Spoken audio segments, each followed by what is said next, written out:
Forum. Let's also welcome in my old congressional colleague, phoning in from Washington this morning, Congressman Walter B. Jones, Jr. of North Carolina. He's a member of the House Committee on Armed Services. And Walter, it is always good to have you here on America's Forum.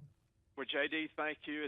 Our friendship goes way back, and I'm delighted to be on your show. And there's so many issues facing our nation and our world. It's always a pleasure to talk to someone like you who is so well informed. Thank you. Well, thank you, sir. And we would ask you to provide us some more information to the extent you can.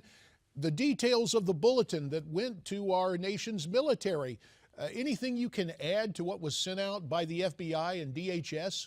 J.D., not truthfully, what you shared with your viewers and your listeners is exactly what I know. We're having some briefings this week, and I'm sure more information will be shared to those of us who are on the committees of jurisdiction. But, I say this, I'm not surprised. I mean, the world we live in today, everybody puts everything on the Internet to the most personal things in the world. So how would we not expect an enemy who's got the same access to go on that Internet site and pick out any information and names that they want to?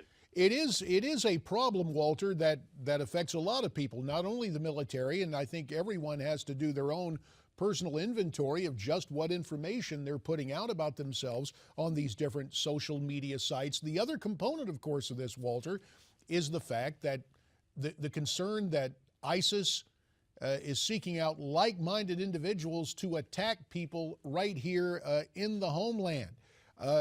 Anything you have heard that would indicate a whole lot of lone rats are out there using computer information about our military? Well, J.D., I think it's just common sense. I mean, I have said this for a number of years, and since ISIS became a world threat and concern, how many times we have not, and you're from Arizona, we have not secured the borders accurately. I don't know how many plants are in this country that have relationships or want to have relationship with ISIL now. I mean, some of this is just common sense. How in the world can a nation that is wide open with its borders not expect some of those people to come into this country, not to get jobs, but to create havoc for the American people? And, of course, we've heard about the so-called caliph's wife and son being detained where? At Lebanon's border with Syria for false IDs. So it's interesting that the Lebanese, despite their problems, apparently have border security. About 1:30 left in this segment, Walter. Another item involving ISIS overseas. Reports now that Turkey and the U.S. are very close to an agreement that would allow coalition planes to use Turkish air bases to attack ISIS. How important is that development?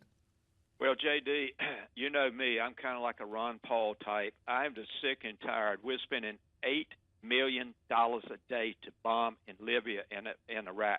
We can't even pay our bills without raising the debt ceiling in March of 2015, meaning that we'll go to foreign governments to borrow more money to put the debt on our grandchildren. We can't pay our bills, and yet we think we can police the world. Wake up, America, before it's too late. And let me ask you now, less than a minute remaining, about 30 seconds, your take on Chuck Hagel stepping down at the Pentagon. Why is it nobody wants to step up to be Secretary of Defense?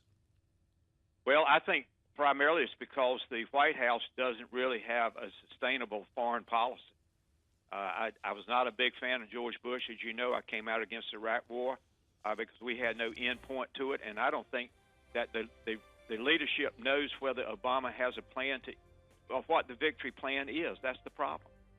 Fair enough. Walter Jones, we're going to ask you to stand by. Obviously, there are more topics to discuss today in the news, and so we appreciate what is transpiring. Still to come with Congressman Walter Jones, just what may transpire in this lame duck session of Congress. Stay with us as America's Forum continues.